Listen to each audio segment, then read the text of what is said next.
ஹரி ஓம். ஹிந்து தர்ம வித்யாபீடம் சமய வகுப்பு உயர்நிலை 2ஆம் தாள் பரமஹம்சர் ஓர் அவதார வரிஷ்டரின் வரலாறு என்னும் புத்தகத்தில் இடம்பெற்றுள்ள முக்கியமான வினாக்களை பார்ப்போம். பகுதி 3இல் இடம்பெற்றுள்ள தெய்வீக பரவசம் 3 தெய்வீக பரவசங்களும் முக்கியமானவை. முதல் பரவசம், 2ஆம் பரவசம், 3வது பரவசம். 4வது பகுதியான கல்கத்தா பயணத்தில் கதாதரர் உபநயனம் முடிந்தவுடன் தனி என்கின்ற பெண்மணியிடம் முதல் பிக்ஷை ஏற்றது முக்கியமான வினாவாக கேட்கலாம். பகுதி 7 தட்சிணேஸ்வரம் என்பதில் இடம்பெற்றுள்ள பக்கம் 21இல் இடம்பெற்றுள்ள உடைந்து போன விக்கிரகத்தை கங்கையில் வீசிவிட வேண்டும் என்று கூறியவர்களுக்கு கதாதரர் கொடுத்த பதில் யாது? அதுவும் ஒரு முக்கியமான வினா. அடுத்து 9வது பகுதியான காளி அனுக்கிரக தெய்வம் என்பதில் 27வது பக்கம் இருதயர் தன் மாமாவிற்கு பித்து பிடித்து விட்டது என கூற காரணம் என்ன என்னும் வினா முக்கியமான வினா. அடுத்ததாக அதே பகுதியில் பக்கம் 30 கதாதரரின் தெய்வீக ஆற்றலை ராணி எவ்வாறு உணர்ந்தார் என்னும் வினா முக்கியமான வினா. அடுத்ததாக 10வது பகுதி காளி தரிசனம் என்பதில் 33வது பகுதியில் இடம்பெற்றுள்ள ராம பிரசாத் பற்றி எழுதுக என்று கேட்கலாம்.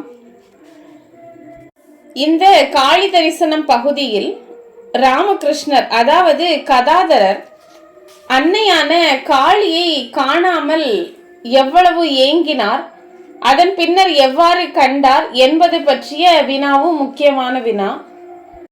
அடுத்ததாக பகுதி 13 ஆன்மீக சாதனைகள்.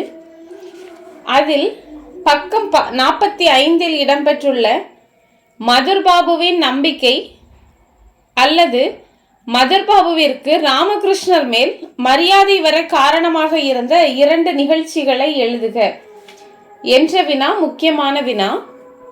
அதன் உள்ளேயே இயற்கையை படைத்த இறைவனாலேயே இயற்கையின் திட்டத்தை மாற்ற முடியாது என்று மதுர்பாபு சொன்ன கருத்தும், அதற்கு ஸ்ரீ ராமகிருஷ்ணர் கடவுள் நினைத்தால் அவர் வகுத்த கட்டளையை மாற்ற முடியும் என்று கூறி அந்த சிவப்பு நிறமுடைய மலர் பூக்கும் செடியில் அதே நிறம் கொண்ட பூக்கள் தான் பூக்கும், ஆனால் வெள்ளை நிறத்தில் பூப்பதில்லை அப்படின்னு மதுர்பாபு சொல்லுவாரு. ஆனா ஒரு நாள் சிவப்பு மலர் பூக்கக்கூடிய அதே செடியில சிவப்பு வெள்ளைமா 2 மலர்கள் பூத்திருந்ததை பார்ப்பாங்க. இது ஒரு நிகழ்ச்சி. அடுத்து மதுர்பாபு தெய்வீக அனுபவத்தை காணல் அப்படின்னு சொல்லிட்டு மதுர்பாபு அவரோட அறையில இருந்து ஸ்ரீ ராமகிருஷ்ணரோட அறையை பார்த்துட்டு இருக்கும்போது ஸ்ரீ ராமகிருஷ்ணர் அங்கேயும் இங்கேயும் உலாவிக்கிட்டு இருப்பாங்க. அப்போ அவங்களே பார்க்கும்போது அவருக்கு எப்படி இருக்கும், ஒரு நேரம் அப்படியே சிவபெருமான் மாதிரியும் திரும்பி வரும்போது காளி மாதிரியும் இருக்கும். இப்படி இந்த தெய்வீக அனுபவத்தை பார்ப்பாரு. இந்த மாதிரி 2 விஷயங்களும் ஸ்ரீ ராமகிருஷ்ணர் மேல மதுர்பாபுவுக்கு மரியாதை வர காரணமான நிகழ்ச்சி. அடுத்த பகுதியான குருதேவரின் குருதேவர் என்பது மிகவும் முக்கியமான பகுதி. இதில் ஸ்ரீ ராமகிருஷ்ணரின் குருதேவராக இருக்கக்கூடிய பைரவி தொடர்பான வினாக்கள் வரலாம். அதிலும் காட்சிகள் 2 தத்துவம் 1 என்பது பற்றி பைரவி உணர்ந்தது அந்த மாதிரி கேட்கலாம். அடுத்த பகுதி 15 ஸ்ரீ ராமகிருஷ்ணர் என்னும் அவதார புருஷர். இது மொத்தமாவே பெரிய கொஸ்டினா கேட்பாங்க.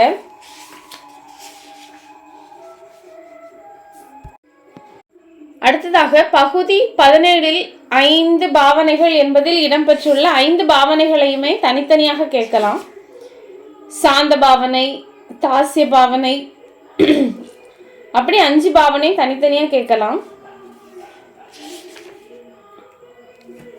இந்த 5 பாவனைகள்ல வாத்சல்ய பாவனையில ஸ்ரீ ராமகிருஷ்ணர் பாலராமரை நினைச்சு அந்த பாவனை செய்யும் போது நான் என்னையே ஏமாற்றிக் கொள்கிறேனா அப்படின்னு சொல்லி ஐயம் கொண்டார் அப்படின்னு போட்டிருக்காங்கல்ல, அதுவே தனி வினாவா கேட்கலாம். நான் என்னையே ஏமாற்றிக் கொள்கிறேனா என்று ஸ்ரீ ராமகிருஷ்ணர் ஐயம் கொண்ட பாவனையை எழுதுக அப்படின்னு சொல்லி தனியா கேட்கலாம். அப்புறம் ஸ்ரீ ராமகிருஷ்ணரின் வாத்சல்ய பாவனை குறித்து எழுதுக. சாந்த பாவனை, மதுர பாவனை, சக்கிய பாவனை எல்லாமே தனித்தனியாக கேட்கலாம்.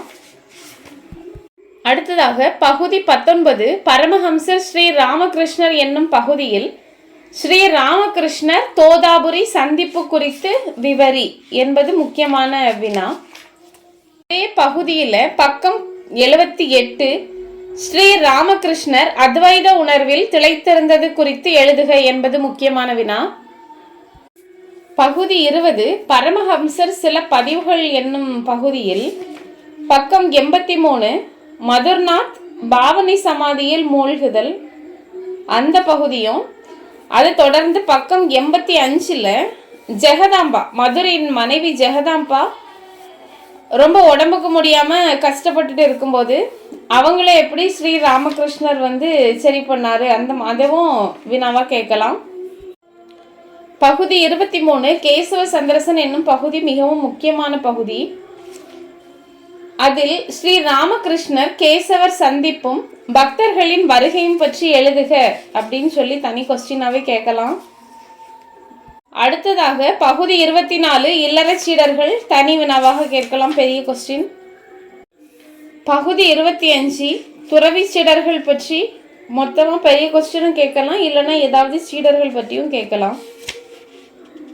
உலகம் போற்றும் நரேன்ல பகுதி 26 உலக போற்றும் நரேன்ல நர நாராயணர் உறவு பற்றி எழுதுக அப்படின்னு ஒரு கொஸ்டின் பார்த்தேன். ஒருவேளை அது இந்த பகுதியில் உள்ள கொஸ்டினாக தான் இருக்கும்னு நினைக்கிறேன். அது ஒரு முக்கியமானது. மற்றபடி இந்த பகுதி ஃபுல்லாகவே நல்லா படிச்சுக்கணும், இதில் நிறைய கொஸ்டின் கேட்பாங்க. அடுத்தது பகுதி 27 பரமஹம்சரின் சிஷ்யர்களும் சிந்தனைகளும், அதுவும் படிச்சுக்கிடணும்.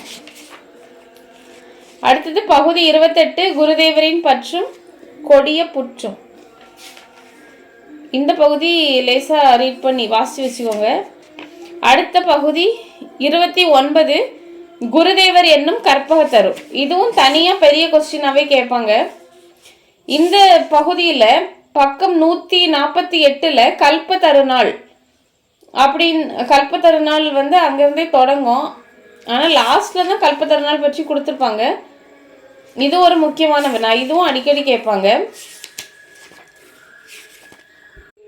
அடுத்ததாக ஸ்ரீ ராமகிருஷ்ணரின் அமுத மொழிகள் ஒரு அஞ்சனம் படிச்சுக்கிடுங்க, அதுவும் ஒரு கொஸ்டினாக கேட்டிருக்காங்க.